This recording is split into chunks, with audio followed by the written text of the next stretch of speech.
Hello everyone, welcome to my YouTube channel. हमने पिछली वीडियो में under water seal drainage system के बारे में बात की थी। इस वीडियो में हम लंबर पंचर के बारे में बात करेंगे। लंबर पंचर को हम स्पाइनल टैपिंग भी बोलते हैं।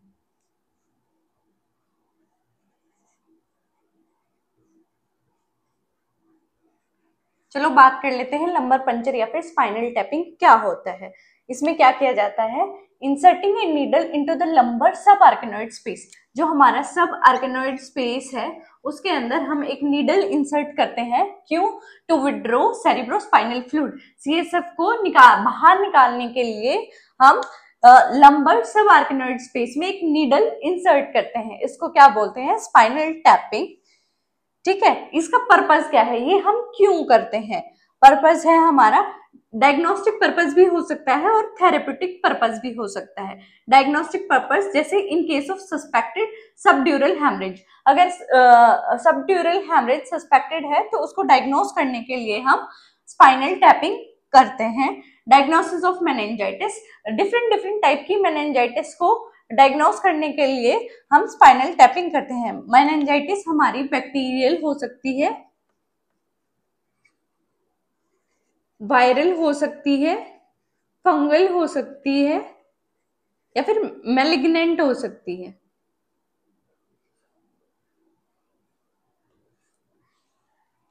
कुछ थेरेपेटिक रीजंस की वजह से भी हम स्पाइनल टैपिंग कर सकते हैं, जैसे स्पाइनल एनेस्थीसिया देने के लिए सीटी माइलोग्राफी। माइलोग्राफी क्या होती है? हमारी स्पाइनल कॉर्ड की इमेजिंग, उसके लिए भी हम लंबर पंचर या फिर स्पाइनल टैपिंग करते हैं। Administering chemotherapeutic drugs, chemotherapeutic drugs को इंस्टिल करने के लिए भी हम लंबर पंचर करते हैं। जैसे हमें पता है कि हमारे ब्रेन की 3 प्रोटेक्टिव कवरिंग्स होती हैं जिनको हम मेनिंजेस बोलते हैं।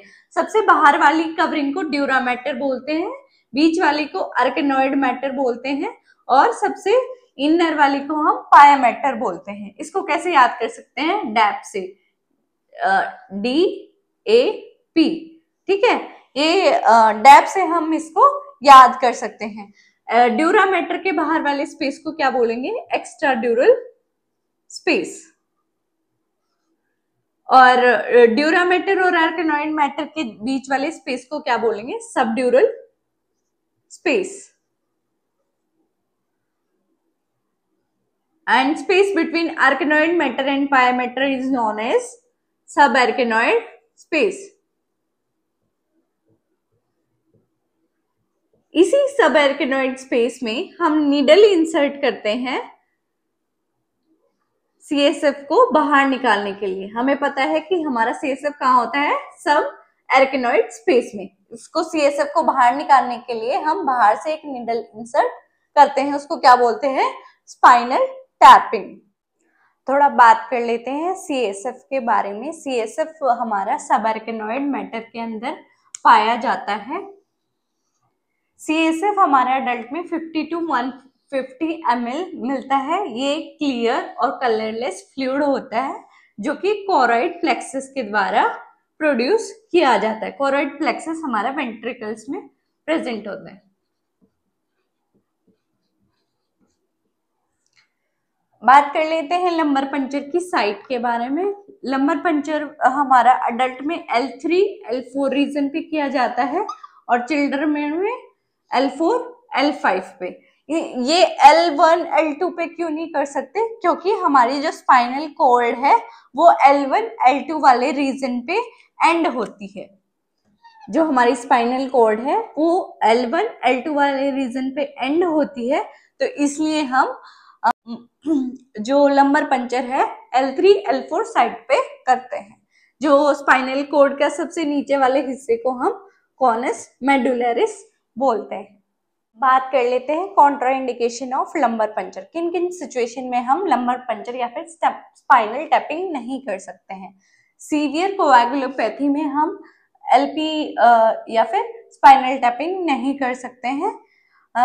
Increase intracranial pressure due to brain tumours, उस कंडीशन में भी हम LP नहीं कर सकते। ठीक है, हमारा नॉर्मल ICP कितना होता है? 5 to 15 mm of Hg। ठीक है, अगर आईसीपी हमारा ज्यादा है, ज्यादातर ब्रेन ट्यूमर्स में हमारा इंट्राक्रेनियल प्रेशर इंक्रीज हो जाता है, उस कंडीशन में भी हम स्पाइनल टैपिंग नहीं कर सकते। जो हमारा लोकल स्किन इन्फेक्शन है नियर पंचर साइट, उस कंडीशन में भी हम स्पाइनल टैपिंग नहीं कर सकते हैं। लंबर पंचर नीडल या फिर स्पाइनल नीडल हमारे पास 16 to 30 गोल्स साइज में अवेलेबल होती है। जनरली हम 20 to 22 गोल्स साइज की स्पाइनल नीडल अडल्ट पेशेंट्स में यूज करते हैं। हमारी नीडल ड्यूरा कटिंग भी हो सकती है और ड्यूरा सेपरेटिंग नीडल भी हो सकती है। ठीक है, ड्यूरा कटिंग का एग्जांपल है ट्विंक और ड्यूरा सेपरेटिंग नीडल का एग्जांपल है विटकरी नीडल। ड्यूरिंग लंबर पंचर हमारे पेशेंट की क्या पोजीशन रहेगी? जो हमारी सबसे प्रेफर्ड पोजीशन है वो है हमारी साइड लाइन पोजीशन या फिर लेफ्ट लेटरल पोजीशन या फिर फीटल पोजीशन। इसको हम शी शेप पोजीशन भी बोल सकते हैं। इसमें हम पेशेंट को इंस्ट्रक्ट करते हैं, पहले हम पेशेंट को साइड लाइन पोजीशन देंगे और इंस्ट्रक्ट करेंगे अपने घुटने मोड़ने के लिए। घुटने मोड़कर पेशेंट को बोलेंगे कि अपने घुटने छाती से लगाने की कोशिश करो, तो उस पोजीशन को क्या बोलते हैं? Foetal position. ठीक है, अगर फीटल पोजीशन पॉसिबल नहीं है तो हम सिटिंग पोजीशन दे सकते हैं, सिटिंग पोजीशन या फिर अपराइट पोजीशन। इस पोजीशन में हमने पेशेंट को अपने बेड के किनारे पे बिठाना है और उसके पैरों के नीचे एक स्टूल रख देना है ताकि उसकी थाइज उसके एब्डोमेन को टच करे और हमारा जो L3 L4 वाला रीजन है वो हमें इजीली विजिबल हो और उसमें थोड़ा सा स्पेस, जो हमारी वर्टिब्रा है उसमें थोड़ा सा स्पेस क्रिएट हो जाए, एक्स्ट्रा स्पेस क्रिएट हो जाए और हमारी नीडल आराम से इंसर्ट हो सके। ठीक है, आफ्टर पोजीशन हम सुपाइन या फिर फ्लैट ऑन बेड पोजीशन रखते हैं 4 to 6 आवर्स के लिए। ये क्या है? बहुत इंपॉर्टेंट क्वेश्चन है हमारा कॉम्पिटिटिव एग्जाम्स के लिए। आफ्टर प्रोसीजर हम कौन सी पोजीशन देते हैं? सुपाइन या फिर फ्लैट ऑन बेड पोजीशन देते हैं। क्यों? क्योंकि इसकी मोस्ट कॉमन कॉम्प्लिकेशन क्या है? हेडेक। हेडेक को प्रिवेंट करने के लिए हम सुपाइन या फिर फ्लैट ऑन पोजीशन देते हैं after lumbar puncture to prevent headache.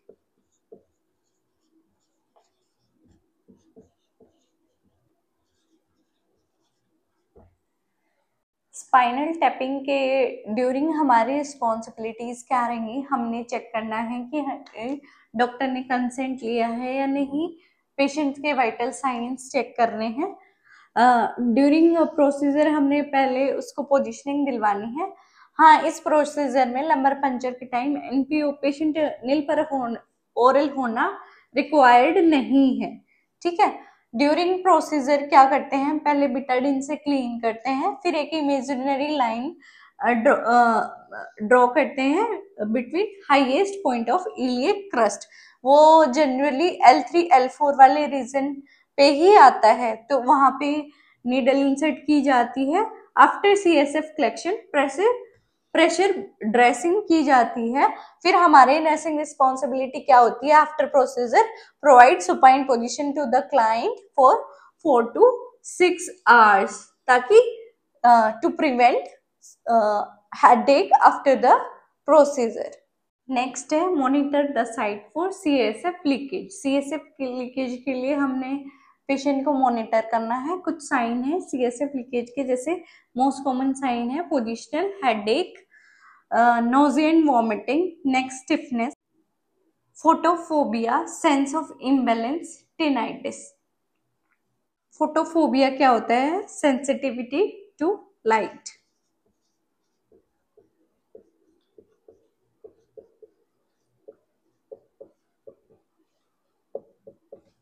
तो ये सब सिम्टम है हमारे, साइन है हमारे CSF लीकेज के। कॉम्प्लिकेशन क्या क्या होते हैं लंबर पंचर के? Post lumbar puncture headache, brain stem herniation. अगर हम इंक्रीज इंट्राक्रेनियल प्रेशर के टाइम अगर हम LP कर देते हैं तो ब्रेन स्टेम हर्निएशन के चांस ज्यादा होते हैं।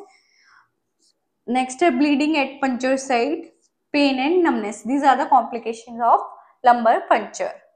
बात कर लेते हैं CSF के कुछ पैरामीटर्स के बारे में। CSF में हमारी RBC प्रेजेंट नहीं है। अगर CSF के अंदर अगर हमारी RBC प्रेजेंट आई है तो इसका मतलब जो हमारे निडल इंसर्शन है वो ट्रॉमेटिक था। CSF का नॉर्मल प्रेशर कितना होता है 70 to 180 mmHg। CSF हमारा एक क्लीन और कलरलेस फ्लूइड होता है, इसमें ग्लूकोज प्रेजेंट होता है 50 to 80 mg per dl। CSF में कितना प्रोटीन होता है 15 to 45 mg per dl। WBC हमारी 0 to 5 WBC प्रेजेंट होती है पर माइक्रोलीटर।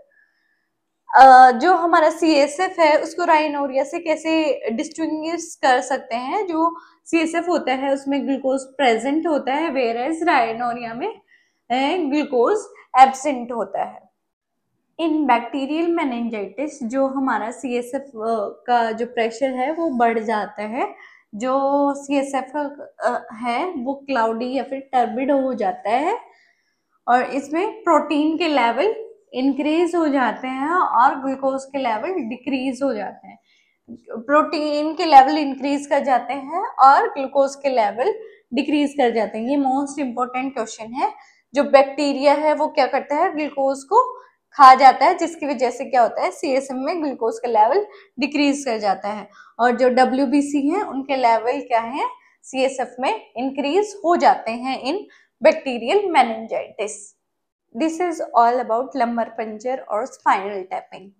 जाने से पहले आप सभी लोगों के लिए एक क्वेश्चन है, which position is given after lumbar puncture? Sideline position, option B chin at chest position, option C supine position, option D board back position. इसका राइट आंसर रहेगा supine position. Option C is the right option. Thank you.